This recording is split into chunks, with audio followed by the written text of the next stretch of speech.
I think a lot of the narrative in the public space that says college isn't worth it, or that you shouldn't go, or blah, blah, like all of that.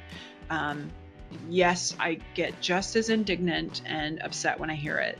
But what I actually hear is a very justified criticism that our thinking about college to career was, it was ineffective and insufficient for the task.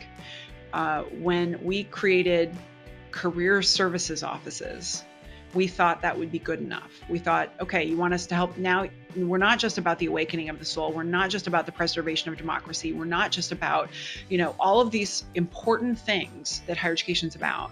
We're also supposed to make sure you get a job. And people are saying we're not doing a good enough job at that. And we just took that on and said, okay, great. We're going to just create an office for that. And at no point did we think about how that's not sufficient. Like Right. stopping off to get your resume looked at as you head out the door in your last year is insufficient for the task that most Americans are actually really asking about, which is, how do I know that, explain to me how a conversation in an English literature class is going to help me be able to feed my family. How is this going to help me?